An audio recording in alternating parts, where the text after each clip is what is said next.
Hello, everyone, and welcome to episode 415 of the Juicebox Podcast. Today on Defining Diabetes, Jenny Smith and I are going to define adrenaline highs. Today's episode is part of the Defining Diabetes series, which lives here inside of the Juicebox Podcast. It's where Jenny Smith and I take terms from your life with type 1 diabetes and explain them in ways that we hope make them useful and understandable. My friend Jenny Smith has had type 1 diabetes since she was a child, I think for over 31 years now. Jenny holds a bachelor's degree in human nutrition and biology from the University of Wisconsin. She is a registered and licensed dietitian, a certified diabetes educator, and a certified trainer on most makes and models of insulin pumps and continuous glucose monitoring systems. And she is one of the few people who, when I know I'm going to talk to her, I start smiling inside. Please remember as you listen that nothing you hear on the Juicebox Podcast should be considered advice, medical or otherwise. Always consult a physician before making any changes to your healthcare plan or becoming bold with insulin. Now the music will build to a crescendo and we will begin.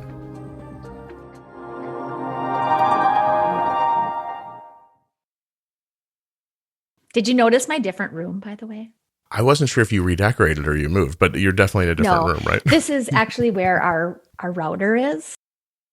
So I'm in this is our basement. Oh. And so it's where we have it's a finished basement. So we have like our TV and everything down here. But I came down here because one, it's quiet down here. There's nobody bothering me. Mm-hmm. And two, it is my connection point. So you're nice and stable. Since the microphone is really easy to move and my computer is obviously mobile too. You're just easy. Like, here I go. I have to admit, the other day, Kelly seemed very upset. And I think it was because I get to work upstairs in a closed room and she's downstairs in the dining room and we have an open floor plan. So people are just like, hey, mom, what's up? Or the kids will like come in and lay on her, like something like that. She's like, I'm just trying to get a vaccine out so people can go back to work. Take your time. Lay on top of me. It's fine. That's funny. Yeah. So I get the private place idea. I have to say, I'd like to talk about adrenaline highs. Because I've told the same story on the podcast forever, and I'll do it very quickly here. Arden, I don't know, was 8 or 9 years old playing in this like Sunday morning basketball league, this just very fun thing where the girls all got the same color t-shirt. They'd show up at a gym and play. And we'd show up one day and come in the door. Her blood sugars are perfect. And she'd play and nothing would happen. And then you'd come back the next week and we'd come in, her blood sugars were great. And she'd play and her blood sugar would jump up to like 250. And it sometimes would jump up, sometimes it wouldn't. And after a number of weeks, I remember saying to Kelly, like, we can't let this keep happening. And she's like, well, How are you going to do something about it if it happens sometimes and not other times? And that's when I devised the idea of, we'll bolus for a juice box. And if she goes up, then the insulin will work on the number. And if she doesn't go up, we'll give her the juice. Give her a juice box. Right? Yeah. Which ended up being a way that I talk to people about how to use more insulin when they're not sure how to. When they're like, well, I don't understand. Like, I think this meal needs more, but I don't know how to like have the nerve to just use more. And I end up saying, well, bolus for a juice box on top of it. And then what most people find a lot of the times is that it turns out I needed that insulin anyway, and you're never drinking the juice. But if you have to, you have to. And then you kind of figure it out from there. But it took me a long time to recognize that Arden was competitive. And if she showed up one Sunday and saw 5 little girls across from her on the court that they thought they could easily beat, her blood sugar didn't go up. And if she thought they were in for a fight, then her blood sugar jumped up. And that's adrenaline. Now, here's the downside of bolusing for adrenaline, is the minute the adrenaline's gone, it's like somebody opened up a trap door on your blood sugar and just lets it all out at one time. So that adrenaline, to me, in my mind, is artificially holding up your blood sugar. You can combat it with insulin, but if the adrenaline should go away prior to the insulin, you're kind of in trouble. Is that how you find it? Kind of. And or I guess the same example would really be, let's say they get hyped up for a game in which Your example being it's a team that you know is a really tough team, whatever. Well, what ends up happening is your adrenaline goes up, and let's say the other team is having a really bad day, and your team is doing like phenomenal. Well, that adrenaline level may very well then go down faster than if the game was this back-to-back kind of need for, I mean, adrenaline really is it's the fight or flight hormone, right? It gets you ready. It gives you the surge of like release of glucose into the system because your body needs the energy to get moving, right? So, I mean, if that all of a sudden is not so significant anymore at the end of the game, you won the game, great. All is fine and good. And down goes the adrenaline and down comes the blood sugar. Then you're left sort of feeding insulin that you gave earlier so that you didn't have, a 250 blood sugar with the adrenaline surge, but you do end up having to cover it because adrenaline isn't the same, it seems, as a deficit of insulin from like lingering stress or food that you didn't end up covering or something that's going to stick around that you definitely needed that extra insulin for. In fact, that in that scenario, it may not even be moving the blood sugar down. So, okay. What we would do is the way we timed it out was insulin, adrenaline, leave basketball game, run to food. And then it was a Sunday morning. So we would just run into a diner and she'd get a waffle. And it was kind of perfect because we had basically pre-bolused the waffle with the adrenaline fight. And then, of course, none of that on the back end. Yeah. This is a very early on example in our life with diabetes. But it is how I learned about those things. And more recently, you hear people like, oh, I was sitting around watching the election results and my blood sugars were really high. That's anxiety, stress, and adrenaline, right? Yeah. Yep. Okay. Yep. So adrenaline. In fact, I think there might be some too. Working with a lot of like school-aged kids, there's often this. I hear it over and over. My child is on the bus. As soon as they get to school and they enter school, their blood sugar climbs. They could have been at this beautiful steady for an hour past breakfast already, and now they enter school. It's kind of like the foot on the floor. Yeah.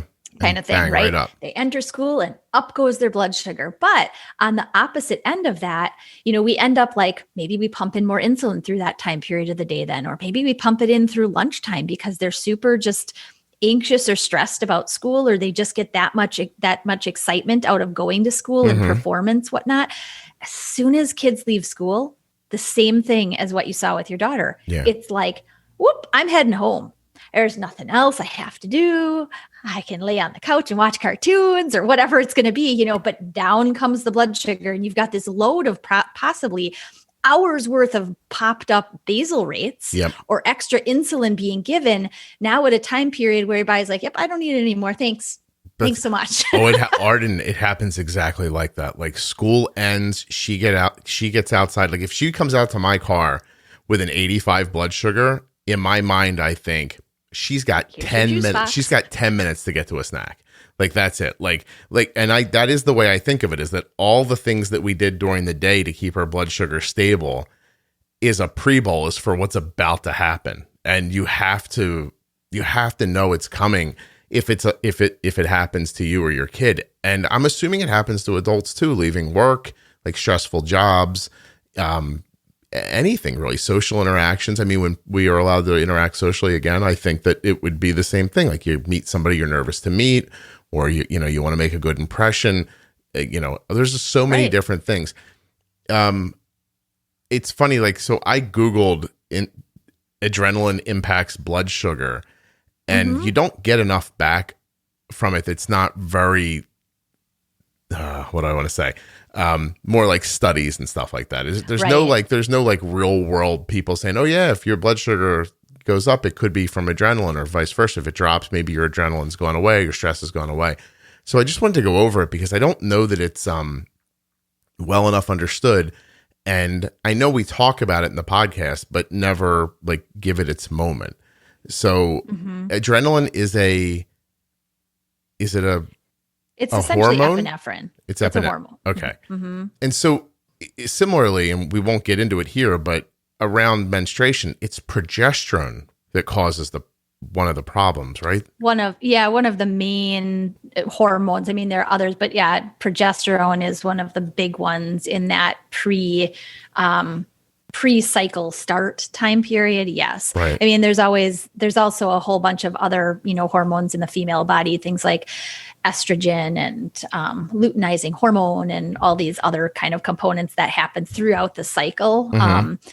But progesterone is the big one. And that's the really big one too, that in the early phases of pregnancy. And as pregnancy progresses, that's a major impact on sensitivity to insulin and increase in insulin resistance. Yeah. Okay. And because there's somebody contacted me, I actually should find their note, but we'll do it in a different episode. But she said, like, I narrowed it down to this spot in my cycle where the progesterone comes in, like, is where I get this big impact. And I'm like, that's super interesting.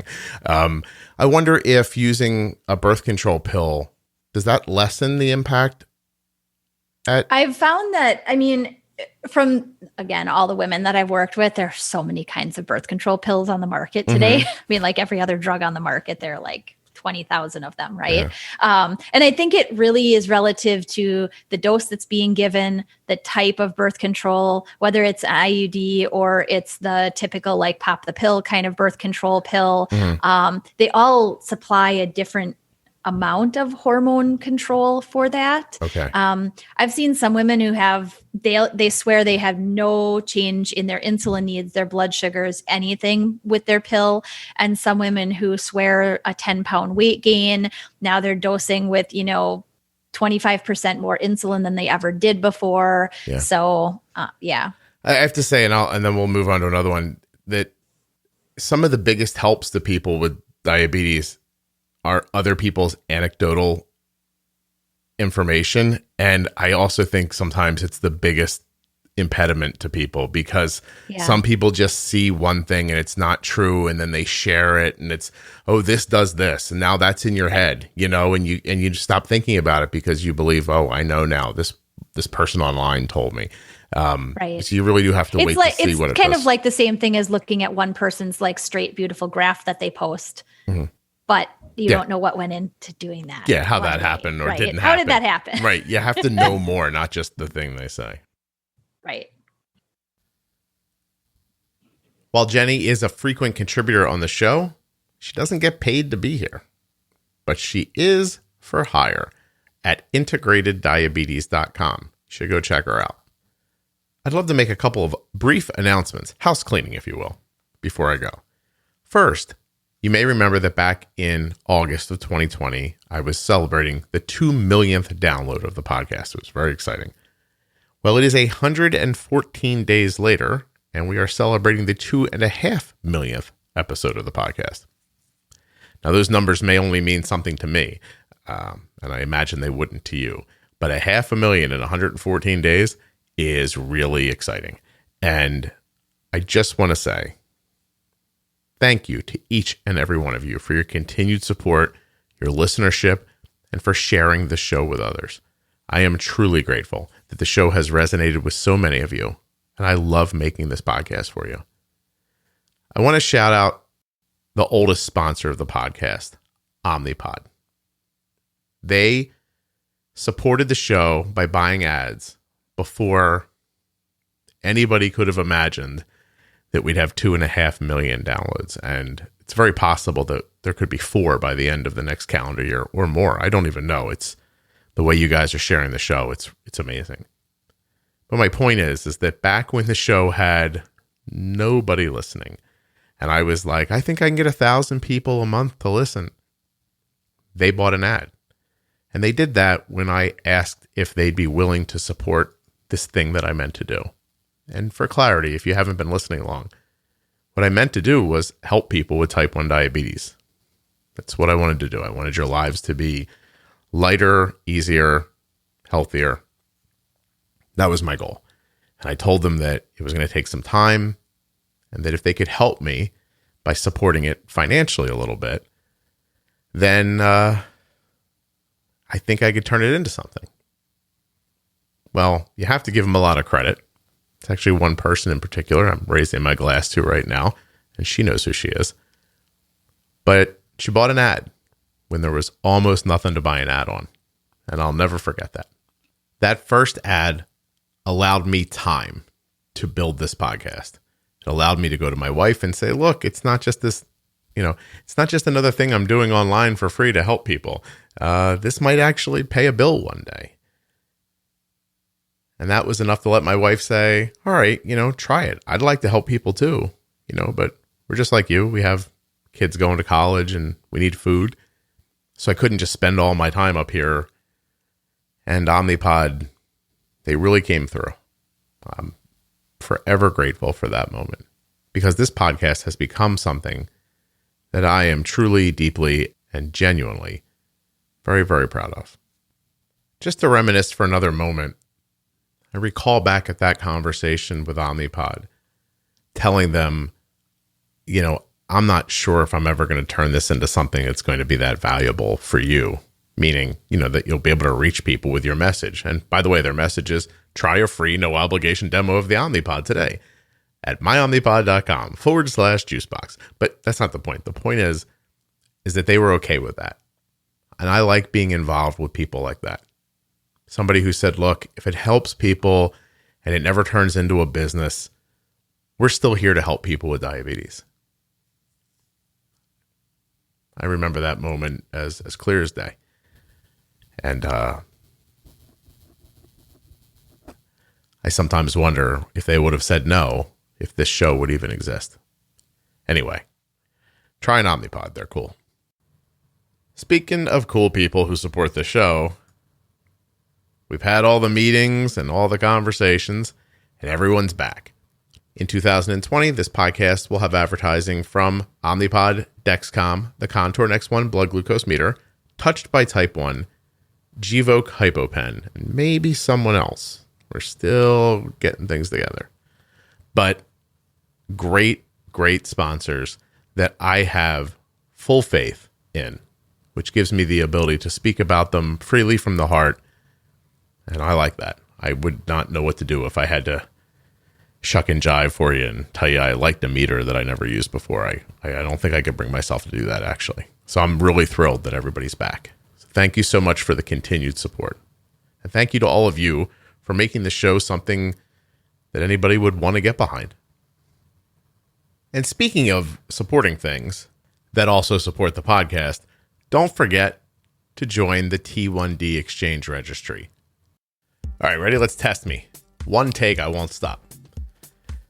Join the T1D Exchange Registry at t1dexchange.org/juicebox. When you add your information to the registry and you're a U.S. resident with type 1 diabetes or a U.S. resident who is the caregiver of someone with type 1, you will be adding data that will help people with type 1 diabetes in countless ways.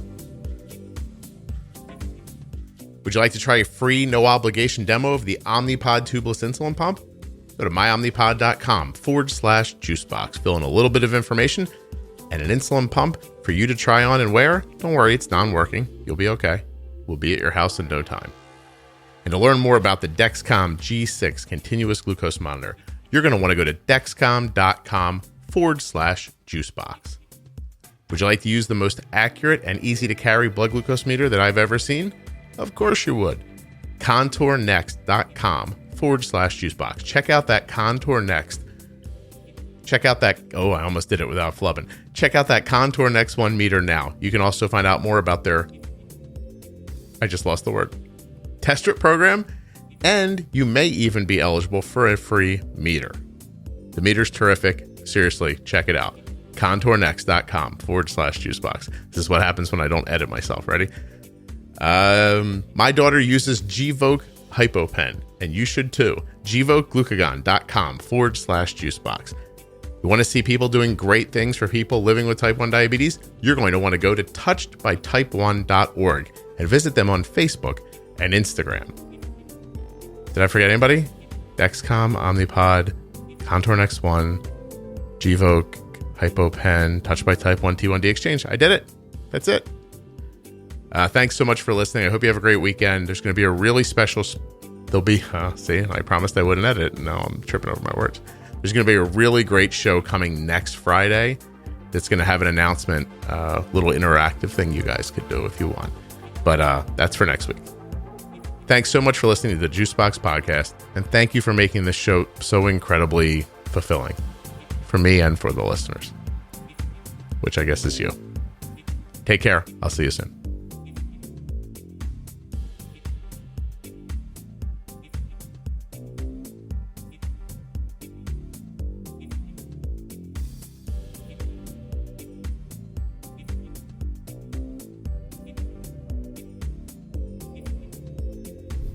You still here? I'm just going to let the music run.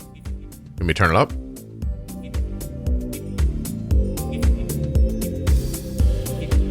Is that better? It's very repetitive. Like, it's so that I can talk over top of it while it's low and you hear music, but, you know, it's not distracting. Din, din, din, din, din. Boom, boom, boom, boom. How was everybody's Thanksgiving? You guys do all right? Wait till I tell you how our Thanksgiving went. I'll put that in an episode next week. Boom, boom, boom, boom, boom, boom, boom.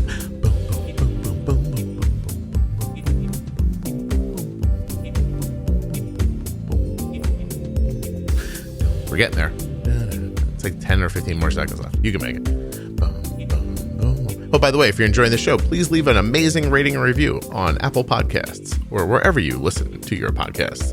And if you're listening in a podcast app, subscribe. Links to all of the sponsors are available at juiceboxpodcast.com or right here in your podcast player show notes.